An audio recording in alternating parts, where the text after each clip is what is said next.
Cette chronique ressources humaines est une présentation de Pratique, firme de services conseils en gestion des ressources humaines et en santé-sécurité au travail. Vous offrant une gamme complète de services en gestion de ressources humaines, en santé-sécurité, en formation et coaching, ainsi qu'en développement de compétences pour gestionnaires et supérieurs. Oui, chronique ressources humaines du vendredi matin avec cette semaine Caroline Ouellette de chez Pratique qui cède sa place à Mme Lucie Bouchard, assureur vie agréée et formatrice agréée en développement des compétences. Bon matin, Mme Bouchard. Bon matin. Vous allez bien? Ça va super bien et vous-même? Très, très bien. J'aimerais qu'on parle d'abord de vous, de votre entreprise et des liens que vous entretenez avec les gens de chez Pratique. Tout à fait. En fait, Caroline, qui s'occupe des ressources humaines, on a un service connexe parce que moi, j'aide les entrepreneurs à se libérer de leur entreprise pour travailler sur leur entreprise. OK. Donc, au niveau des ressources humaines, on s'occupe des employés, mais moi, je m'occupe de l'entrepreneur qui veut travailler beaucoup moins et se libérer du temps. Donc, pour qu'il devienne en fait administrateur de son entreprise. Tout à fait. Et évidemment que je suis administratrice agréée et, comme vous l'avez dit, formatrice en développement des compétences. Fait que moi, je les accompagne à développer les 12 compétences et les 84 sous-compétences qu'on a besoin pour devenir administrateur de sa propre entreprise. Alors, ça veut dire quoi? Ça veut dire engager des gens qui vont faire l'ouvrage dans l'entreprise et moi, ça va me permettre de regarder le tout, d'avoir un survol et d'administrer la compagnie. C'est ça? Ben, en fait, c'est beaucoup plus que ça. Oui, ça, c'est un des volets, mais avant de dire qu'on va engager quelqu'un, il faut comprendre quel chapeau on va prendre. Dans le sens que si moi, je suis un entrepreneur puis que je travaille dans l'entreprise au niveau des ressources humaines, ça veut dire que je vais faire un peu le rôle d'un directeur général. Ouais. Je vais engager, je vais valider que les employés font le bon travail, je vais les évaluer et ainsi de suite. Quand je suis un administrateur, quand on parle d'interrelation, c'est que je vais aller développer des partenariats ou je vais aller acheter d'autres entreprises qui vont transférer, exemple, mes dépenses en revenus. OK? Donc, ça va être d'autres genres de compétences que je vais avoir besoin au niveau de l'interrelation. Ce ne sera pas des compétences d'entrepreneur, ça va vraiment être des compétences d'administrateur qui vont emmener l'entrepreneur à prendre un autre chapeau pour faire d'autres activités qui vont développer l'entreprise différemment, en fait. Ça veut dire donc, d'un côté, déléguer, ce qui n'est pas toujours facile pour l'entrepreneur, et ça veut dire aussi aller chercher de nouvelles compétences, parce qu'on peut être bon dans le domaine de l'entreprise sans être nécessairement un bon administrateur à la base, mais ça s'apprend. Exact. Mais comme moi, j'ai toujours dit, on ne naît pas entrepreneur, on l'apprend. Il y a deux façons de l'apprendre, c'est de faire des essais-erreurs, des fois qui nous coûtent très cher, ou d'être bien accompagné. Puis devenir administrateur, c'est la même chose. On n'est pas né administrateur, on l'apprend. Fait que c'est soit qu'on fait des essais-erreurs encore là, ou on se fait accompagner pour apprendre c'est quoi les compétences qu'on a besoin. Et c'est quoi surtout les actions que je dois poser dans ce nouveau chapeau d'administrateur. Tu sais, si je veux travailler 5 heures par mois sur mon entreprise, qu'elle continue de me rémunérer, ben il va falloir que je fasse des actions différentes pour arriver à cette étape-là. On parle également de plus de 300 stratégies fiscales et financières. Ça, c'est intéressant, je pense, pour les patrons.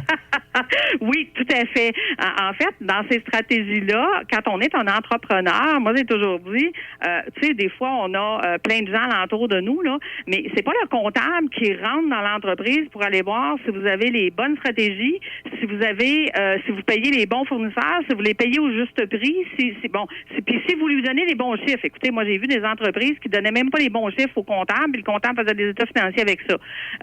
Donc, le rôle du comptable, c'est de s'occuper de vos chiffres l'année passée. Ouais. Mais celui qui est dans votre entreprise, ben c'est vous. Fait que avez-vous les compétences pour faire les bonnes actions en tant qu'entrepreneur? Fait que ça aussi, comme je vous disais, ça s'apprend.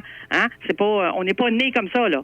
Et comment ça fonctionne? Si on veut on veut vous rencontrer, on veut bénéficier de vos services, on se déplace, vous déplacez, comment ça fonctionne? Ah, ben écoutez, aujourd'hui, grâce au COVID, les rendez-vous Zoom qui sont extraordinaires parce que maintenant, je peux servir n'importe qui au Québec. Hein? Oui. Avant, je faisais 40 000 kilomètres d'auto par année. Fait que vous comprenez que maintenant, j'ai beaucoup plus de temps à faire beaucoup plus de rendez-vous.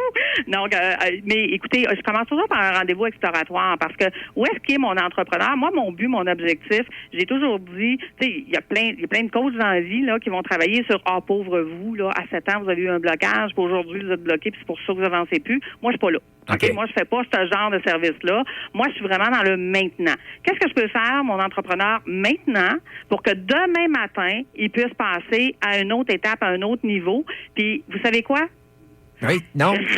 Rien n'est impossible. Rien n'est impossible. OK. Donc, ça veut dire que moi, j'ouvre les opportunités, les possibilités. Ben, j'ai toujours dit, si je veux une maison d'1,5 million, OK, et que je fais juste dire un jour, je vais avoir une maison d'1,5 million, probablement que je ne l'aurai jamais. Ouais. Par contre, si, dans mon plan financier que je contrôle comme entrepreneur, parce que je leur apprends à contrôler leur plan financier, on vient mettre des objectifs précis dedans puis dire, regarde, je vais pouvoir faire ça à tel moment, puis je vais pouvoir faire telle autre activité à tel moment, et ainsi de suite, je vais pouvoir avoir une date à laquelle je vais avoir ma maison d'1,5 million, exemple. OK. Restez en ligne après l'entrevue, ça m'intéresse. Oui, c'est ça. Mais puis vous savez, dans les 300 stratégies qu'on a parlé tantôt, là, ouais. une stratégie là, peut rapporter facilement 40 à 50 000 d'économie. Là. OK. C'est juste que les banques ne vous le diront pas. Parce que c'est un secret que je vous laisse, là. Parce que les banques ne vous le diront pas parce qu'eux, ils perdent de l'argent quand vous le savez. J'invite les entrepreneurs, donc, à communiquer avec vous. On le fait de quelle façon? Il y a un numéro de téléphone, un site Internet? Il y a un site Internet, tout à fait. Mon site Internet, c'est le SEDE-gestion.com où vous pouvez rechercher l'Académie des économies sur n'importe quelle plateforme, là, sur Google, les réseaux sociaux et tout ça, on est très présent. Donc, on vous offre de faire un rendez-vous exploratoire gratuit, justement, pour aller évaluer comment je peux vous aider, c'est quoi votre prochaine étape. Parce que pour moi, c'est tous des petits morceaux de puzzle. On en règle un, on le comprend, on comprend qu'est-ce que ça nous donne. Puis, tu sais, je vous donne un exemple. Si je vous fais économiser 2 000 $ avec une stratégie fois le nombre d'années qu'il vous reste à travailler, ouais. Combien elle vaut pour vous, cette stratégie? C'est une consultation qui n'aura pas coûté bien cher en bout de ligne. Et voilà. Donc, moi, c'est un investissement, c'est pas une dépense. Vous pourriez épater votre comptable l'an prochain. Alors, je vous invite à communiquer avec Lucie Bouchard. Merci beaucoup. Et puis, c'était super intéressant, vraiment. Bonne journée. Bonne journée à vous. Au revoir. Passion, rigueur, authenticité, travail d'équipe, innovation et qualité. Pratique, votre firme RH dans la Naudière. Plus d'informations, pratique.ca. Suivez-nous sur Facebook.